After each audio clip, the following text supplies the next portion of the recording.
कि इस अभियान में कई बार इलेक्शन कमीशन ने दिशा निर्देशों में कई बार बदलाव किया है।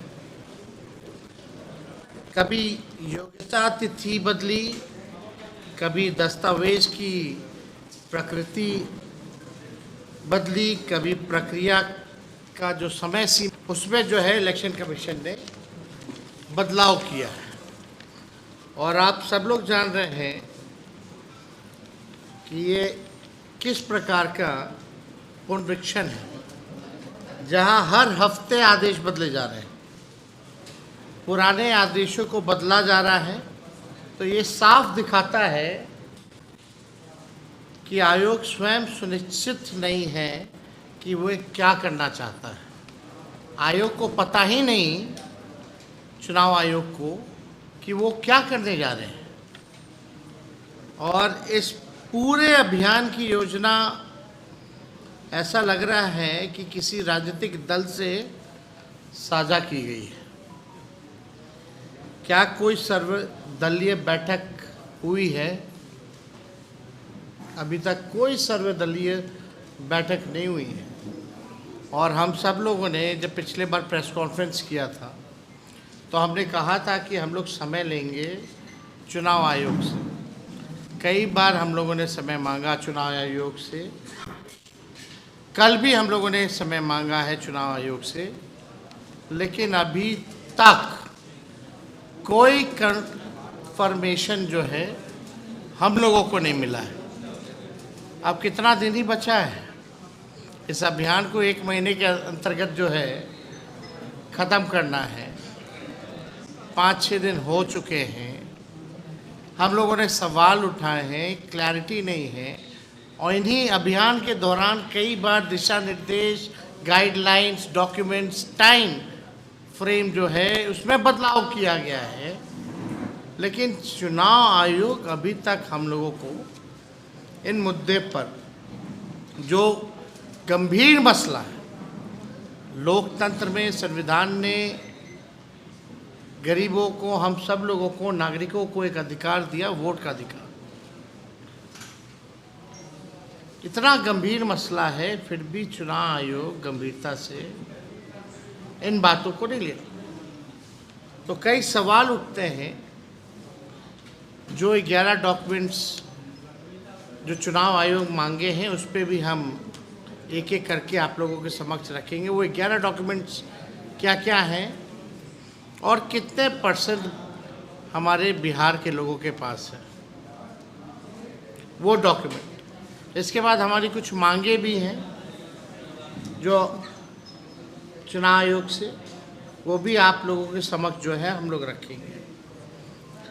ये ऐसा लगता है कि एक तरफा और गोपनीय चुनावी साफ सफाई नहीं है। चुनाव आयोग बिहार में गहन मतदाता पुनरीक्षण क्यों करा रहा है, इसके पीछे जो दलील दी गई है उसे हम पढ़ेंगे।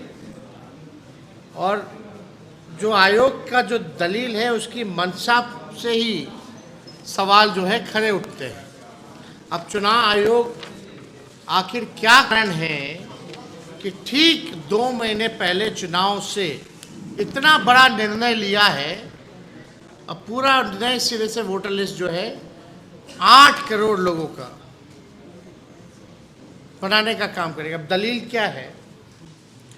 आयोग कहता है पिछली बार गहन मतदाता पुनरीक्षण वर्ष 2003 में हुआ था। उसके बाद से राज्य में शहरीकरण, सूचना का समय पर अद्यतन न होना तथा फर्जी और विदेशी नागरिकों के नाम सूची में दर्ज हो जाने जैसी समस्याएं सामने आई हैं। ऐसे में आयोग ने एक बार फिर पूरे राज्य में विशेष गहन पुनरीक्षण कराने का निर्णय लिया है। दिए गए कार्यक्रम का जो डेट है 1 जुलाई 25 से, उसी के आधार पे 1 महीना के अंदर जो है इनको कंप्लीट करना है। ये दलील है चुनाव आयोग का। तो क्या केवल बिहार ही राज्य है? पूरे देश में क्यों नहीं करा रहे थे? ये सवाल तो उठता, वो भी ठीक 2 महीने पहले। अब सवाल ये उठता है कि शहरीकरण, सूचना का समय अद्यतन, फर्जी विदेशी नागरिक, इसका जो है प्रक्रिया इसलिए शुरू कराया गया। तो ये प्रक्रिया 1-2 साल पहले क्यों नहीं शुरू कराएगी? जब लोकसभा का चुनाव ही खत्म हुआ था तो उसके बाद से ये प्रक्रिया शुरू कर लिया। अगर आपको लग रहा था कि 2003 के बाद 2025 में फर्जी वोटर्स अगर आ गए हैं तो इस प्रक्रिया को 1-2 साल पहले ही शुरू कर लेना चाहिए था, तो किसी प्रकार का अफरा तफरी नहीं होती।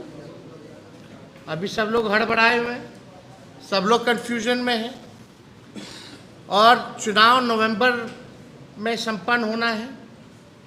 और 25 दिन के भीतर इतना गहन पुनरीक्षण कैसे संभव है, ये सवाल उठता है। दूसरा, आयोग कह रहा है कि बीएलओ 3 बार, महत्वपूर्ण है, बीएलओ 3 बार मतदाता के निवास स्थल पर जाएंगे। अगर बताए गए पते पर मतदाता नहीं मिलेंगे तो उसका नाम वोटर लिस्ट से हटा दिया जाएगा। मतदाताओं को गहन पुनरीक्षण के लिए भौतिक रूप से उपस्थित रहना पड़ेगा, यानी फिजिकली उपस्थित रहना पड़ेगा। आयोग के इस नियम का शिकार वो कौन कौन लोग होंगे? जो लंबी या छोटी अवधि के लिए घर से दूर रोजी रोटी कमाने जाते हैं, मजदूरी करने जाते हैं, अलग अलग शहरों में नौकरियां करते हैं, कहीं गार्ड की नौकरियां कर रहे हैं, कहीं किसी के घर पे काम कर रहे हैं, कहीं पंजाब में किसी का खेत देखने का काम कर रहे हैं। तो ये लोग जो है शिकार बनने जा रहे हैं। ऐसे लोग चुनाव के समय आते हैं और अपना वोट भी डाल के जाते हैं। जो भी पलायन करता है, लेकिन वोट के समय वो लोग वापस आते हैं और वोट डाल करके जाते हैं। अब जो लोग छुट्टी पलायन में जो लोग किया हुआ है, लगभग 3 करोड़ से भी अधिक लोग जो हैं बिहार से पलायन करते हैं। यानी सीधा उनका अगर फिजिकल रूप से नहीं रहेंगे तो उनका वोटर लिस्ट से नाम जो है काट दिया जाएगा। और ज़्यादातर मजदूर कौन है या पलायन के लिए कौन बाहर लोग जाते हैं? आदिवासी जाते हैं, दलित जाते हैं, पिछड़ा अल्पसंख्यक समाज के लोग ही ज़्यादा जो है बाहर जाते हैं। तो टारगेट समझ जाइए कि ये कहाँ जो है किया जा रहा है। अब दिसंबर 2004 के बाद मतदाताओं को अपने साथ साथ अपने माता पिता दोनों का पहचान पत्र देना होगा। यानी 2 दिसंबर 2004 के बाद मतदाताओं को अपने साथ साथ अपने माता पिता का भी पहचान पत्र जो है देना होगा। और पहचान पत्र के रूप में आधार कार्ड और राशन कार्ड या मनरेगा कार्ड नहीं चलेगा। अब चुनाव आयोग द्वारा 11 दस्तावेज जो है मान्यता प्रदान की गई, लेकिन हम पहले भी आते हैं, कई जगह कितना लोग का आधार कार्ड भी बना है। ये तो सरकार के लोगों को बताना चाहिए। हम पूछना चाहते हैं कि सरकार के लोग या चुनाव आयोग पता करके बताए कि बिहार में कितने लोगों के पास आधार कार्ड है, लेकिन ये भी मान्यता नहीं है। अब आइए, जो 11 दस्तावेज जो मान्यता जो चुनाव आयोग ने दिया है,